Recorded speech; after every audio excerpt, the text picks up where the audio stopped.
Hello learners, welcome to banking solutions. कैसे हैं आप सभी? आशा करता हूं आप सभी बहुत ही अच्छे होंगे। आपकी तैयारी बहुत अच्छे से चल रही होगी। इस वीडियो से मैं आप सभी को स्टैटिक बैंकिंग और इसके एमसीक्यूज करा रहा हूं, जो कि एग्जाम पॉइंट ऑफ व्यू से बहुत ही ज़्यादा इंपॉर्टेंट है। आने वाले जो बैंकिंग मेंस एग्जाम होंगे सभी में आपको इंपॉर्टेंट एमसीक्यूज मैं कराने वाला हूँ सभी के लिए। और सारा मैं चैप्टर वाइज एमसीक्यूज करा रहा हूँ ताकि कभी भी आपको अगर करना हो बैंकिंग एनालिसिस कवर तो चैप्टर वाइज आपको सारा कुछ एक ही जगह पे मिल जाए, इधर उधर भटकना ना पड़े। आज के इस वीडियो में इंडियन बैंकिंग स्ट्रक्चर करेंगे। पिछली वीडियो में हमने बैंकिंग हिस्ट्री किया था, तो अगर आपने वो नहीं देखा है तो आई बटन पर क्लिक करके पूरा प्लेलिस्ट एक्सेस कर सकते हैं और वीडियो नंबर 1 जाकर देख सकते हैं। फिर इस वीडियो को देखिएगा। इस वीडियो में टोटल 43 क्वेश्चंस होने वाले हैं। तो 43 मोस्ट इंपॉर्टेंट एमसीक्यूज है, स्किप मत करिएगा। और वीडियो दोनों ही लैंग्वेज में होने वाला है, मतलब इंग्लिश और हिंदी दोनों ही लैंग्वेज में आपको क्वेश्चंस मिलेंगे। तो जो भी हिंदी मीडियम से उन्हें भी दिक्कत नहीं होगी। अगर आप इस चैनल पर पहली बार आए हैं तो चैनल को सब्सक्राइब जरूर से कर लीजिएगा ताकि आने वाली वीडियोस नोटिफिकेशन आपको मिलती रहे। और इस चैनल पे बहुत सारे इंपॉर्टेंट वीडियोस हैं जिससे कि आप बैंकिंग एग्जाम्स की तैयारी कर सकते हैं आराम से। ठीक है, तो वीडियोस को भी चेकआउट जरूर से करिएगा। चलिए बढ़ते हैं आज के क्वेश्चंस की ओर। आज का पहला क्वेश्चन है, which of the following does not belong the organised banking sector in India? निम्नलिखित में से कौन सा भारत के संगठित बैंकिंग क्षेत्र का हिस्सा नहीं है? देखिए, आरबीआई ऑर्गेनाइज्ड बैंकिंग सेक्टर में आता है, एसबीआई भी आता है, पीएनबी भी आता है, आरबी भी आता है। निधीश नहीं आता है, तो ये हो जाएगा इसका सही आंसर ऑप्शन नंबर सी। ठीक है, नेक्स्ट क्वेश्चन की ओर बढ़ते हैं। Which category of banks is typically not classified as commercial bank? किस श्रेणी के बैंकों को आमतौर पर वाणिज्य बैंक के रूप में वर्गीकृत नहीं किया जाता है? इसका आंसर क्या होगा? पब्लिक सेक्टर बैंक को किया जाता है, प्राइवेट सेक्टर बैंक को भी किया जाता है, फॉरेन बैंक को भी किया जाता है, डेवलपमेंट बैंक को नहीं किया जाता। तो ऑप्शन नंबर सी इसका सही आंसर हो जाएगा। बढ़ते हैं नेक्स्ट क्वेश्चन की ओर।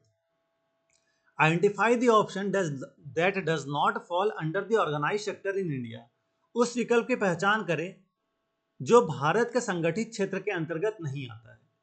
नेशनलाइज बैंक आता है, रूरल रीजन बैंक भी आता है, कोऑपरेटिव बैंक भी आता है, इंडस्ट्रियल बैंक भी आता है, सिर्फ चिट एंड मनी लेंडर्स नहीं आता है। तो ऑप्शन नंबर डी इसका सही आंसर होगा। ठीक है, which of the following can be considered as part of scheduled commercial banking system in India?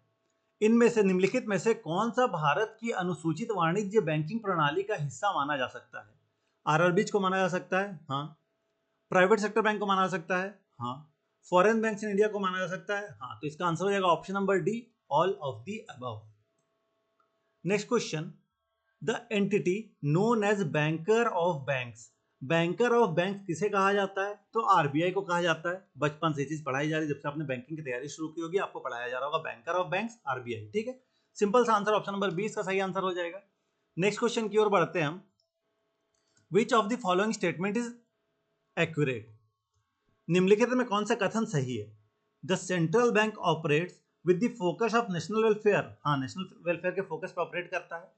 Central bank function purely on profit driven model. सही बात है, प्रॉफिट ड्रिवन मॉडल पे काम करता है। Central bank adopts and promotes new technology. ये भी सही बात है, ये भी करता है, प्रोमोट और अडॉप्ट करता है न्यू टेक्नोलॉजी को। सही बात है, तो ऑप्शन नंबर डी इसका भी सही आंसर हो जाएगा, ऑल ऑफ द अबव। ठीक है, बढ़ते हैं हमारे अगले क्वेश्चन की ओर। A bank is considered a scheduled bank if it is included in. किसी बैंक को अनुसूचित बैंक माना जाता है यदि वह शामिल है किन किन चीजों में? Second schedule of banking regulation act ना, second schedule of the constitution ना, सेकेंड शेड्यूल ऑफ आरबीआई, जी हाँ, second schedule of RBI. Option number C इसका सही आंसर होगा कि शेड्यूल्ड बैंक तभी माना जाएगा जो सेकेंड शेड्यूल ऑफ आरबीआई के अंडर आता हो। ठीक है, ऑप्शन नंबर सी इसका सही आंसर होगा। बढ़ते अगले क्वेश्चन की ओर। इससे रिलेटेड अगला क्वेश्चन भी शेड्यूल बैंक से ही, कि section 42(6)(a) of RBI act 1934 pertains to RBI अधिनियम 1934 की धारा 42(6)(a) का संबंध किससे है? ऑर्गेनाइज्ड एंड अनऑर्गेनाइज्ड सेक्टर से नहीं, अनऑर्गेनाइज्ड सेक्टर से नहीं, शेड्यूल्ड बैंकों से है। जी हाँ, शेड्यूल्ड बैंकों से है।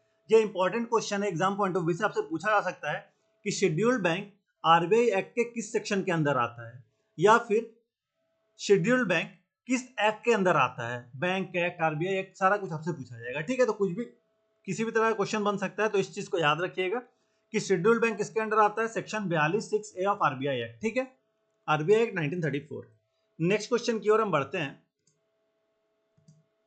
Scheduled banks must submit details of their activities to RBI.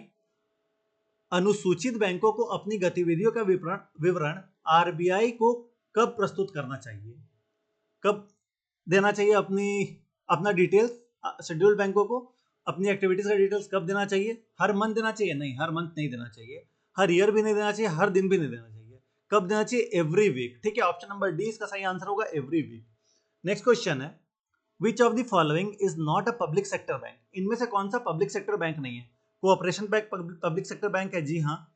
United bank of India है, विजया बैंक भी है, महाराष्ट्र बैंक भी है, फेडरल बैंक नहीं है, तो ऑप्शन नंबर ई इसका सही आंसर होगा, फेडरल बैंक। ठीक है, next question, the current number of public sector bank in India. Public sector bank कितना है अभी तक इंडिया में?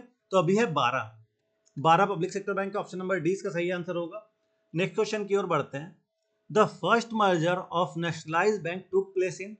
कब हुआ था नेशनलाइज्ड बैंक का मर्जर पहली बार? तो 1993 में हुआ था, ऑप्शन नंबर ए इसका सही आंसर होगा। ठीक है, नेक्स्ट क्वेश्चन की ओर बढ़ते हैं, the first nationalisation of bank occurred in?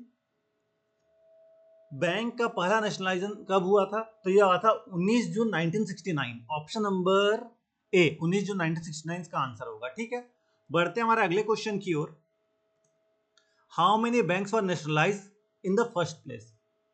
सबसे पहले कितने बैंकों को नेशनलाइज किया गया था? तो 14 बैंकों को किया गया था, ऑप्शन नंबर सी इसका सही आंसर होगा।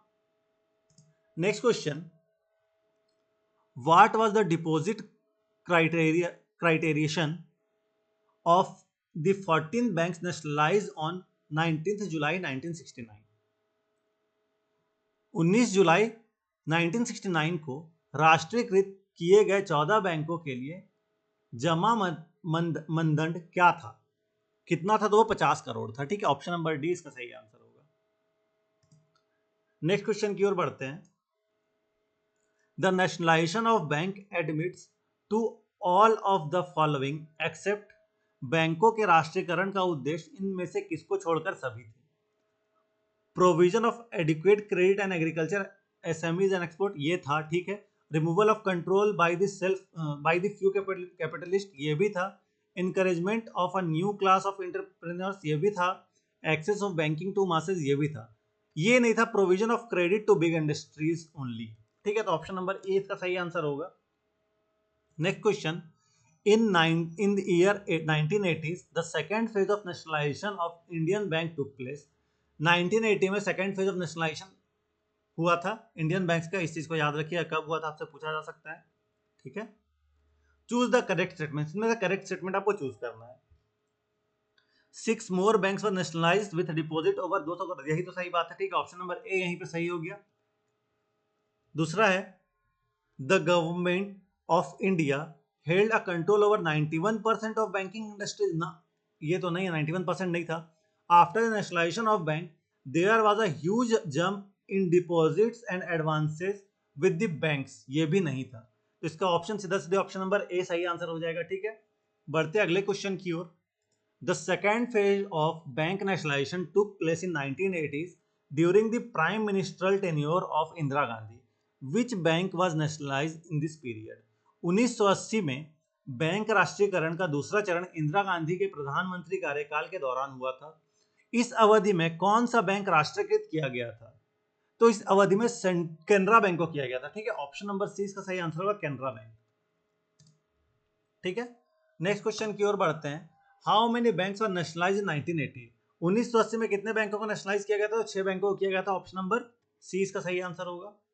नेक्स्ट क्वेश्चन की ओर बढ़ते हैं, When was the second phase of nationalization done? Second phase of nationalisation कब हुआ था? सेकेंड फेज ऑफ नेशनलाइजेशन आपका हुआ था 15 अप्रैल 1980 को, ऑप्शन नंबर डी इसका सही आंसर होगा। ठीक है, 15 April 1980। Next question, how many banks were nationalised in 1980s are currently working? 1980 में नेशनलाइज किए गए कितने बैंक अभी भी कार्यरत हैं?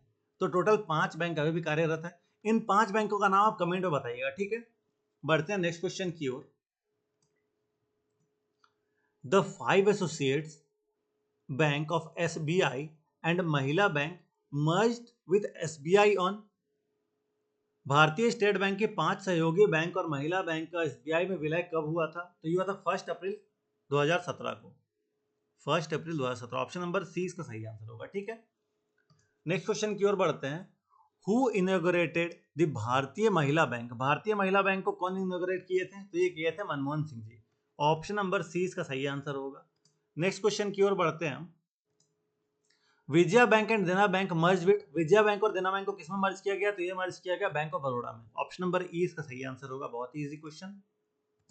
Next question is, merger of two nationalised bank with BOB occurred in, BOB का मर्जर जो दो बैंकों के साथ हुआ था कब हुआ था? तो ये हुआ था 2019 में। ठीक है, ऑप्शन नंबर डी इसका सही आंसर होगा।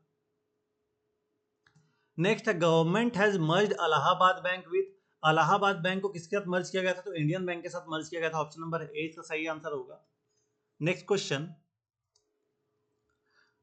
Presently the number of nationalised bank in India, nationalised bank कितने हैं? तो 12 हैं। ऑप्शन नंबर 20 का सही आंसर होगा। Next question, which of the following bank has acquired the title Centurion bank of Punjab, निम्नलिखित में से किस बैंक ने सेंचुरियन बैंक ऑफ पंजाब का खिताब प्राप्त किया है? तो ये एचडीएफसी ने किया है। ऑप्शन नंबर सी इसका सही आंसर होगा। नेक्स्ट क्वेश्चन, आईडीबीआई का हेडक्वार्टर कहां पे है?